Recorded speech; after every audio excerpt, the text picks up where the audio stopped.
makita natin tayong lahat ay magkaisa at magtulungan para ang bayan ay hindi ganito. So tayo ay nananawagan na kami na lahat ng wala pa rito ay bilisan nyo. Ipaglaban ang dapat ipaglaban. Huwag natin hayaan na turugin ni Ama Duterte. Huwag natin hayaan na sila ang magwagi sa bansang Pilipinas. Nalaman kami. Lahat ng tao rito walang uwi na hindi bumaba si Bagag. Si Bagag! Bumaba na Bagag. Kaya yun, tayong lahat nandito ngayon, walang uwi. Hintayin natin na bumaba si Bagag. Lahat ay magtulungan para sa bayan. Kaya mo yan, ma'am, kaya mo yan.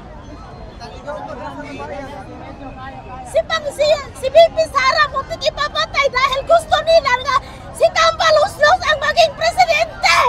Hindi pwede, hindi kami papayag nun.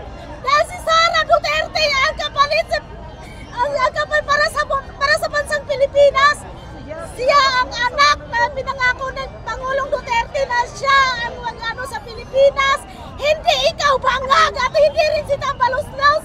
Ang may karapatan lang mamuno para sa bayan ay ang mabuting pamamahala, pamamalakad. Samantalang ikaw Bangag, wala kang pakialam sa mga mahihirap. Hirap na hirap ang mga hirap, mas lalong pinahirapan ang build at Duterte legacy nasaan? Bakit mo pinatigil? Hindi kami mapayag ng ganon. Kaya ngayon palang ipaglaban namin kahit wala kaming makainit. Kahit kulang kami sa pinansya na dito kami galing kasi sa Mindanao. Wala kaming matira dito kahit saan kami nakatira. Basta may naawa sa amin dahil mahal namin ang bansang Pilipinas. Mahal na mahal namin kaya iniisip namin ang taong bayan. Kahit mahirap ako, wala akong perang marami. Iniisip ko pa rin ang taong bayan.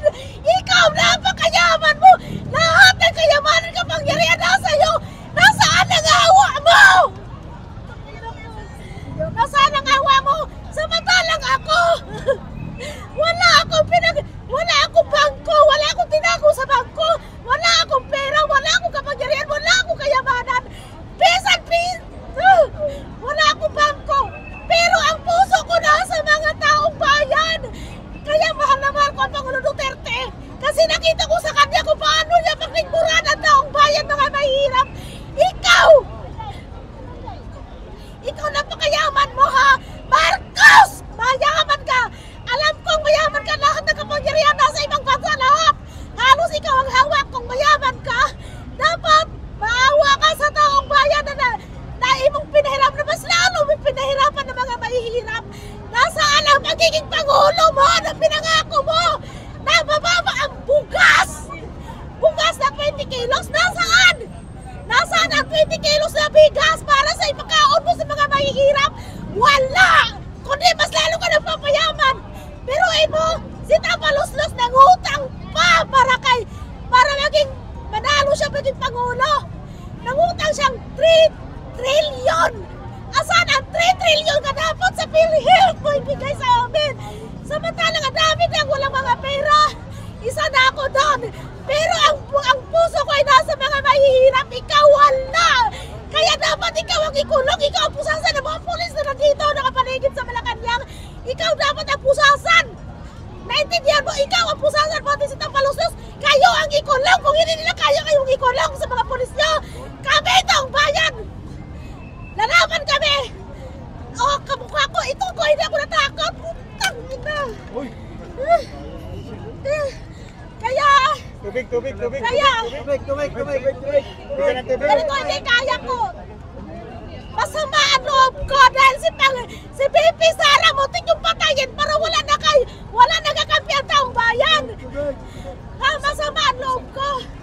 Kaya dapat isipin nyo mga taong bayan na dito ngayon na isipin nyo ang kalagayan ng bansa na huwag nating iasa sa mga taong walang pagmamahal at walang malasakit. Tubig mo naman, tubig. Kundi hintayin natin. Relax lang. Kaya ganito, alam ko na hindi ako pababayaan ng Diyos. Tanging Diyos lang ang kakampi ko. Hindi ako natatakot na ipaglaban naman. Binuo ko ang Suni Duterte Family Worldwide para sa pagmamahal sa bayan na hindi mapunta sa mga administrasyon na walang dito ngayon, dagdagan pa natin! Pumunta pa kayo, dagdagan pa natin at huwag tayo titigil na hindi bumaba si Bangang! Kaya yun lang.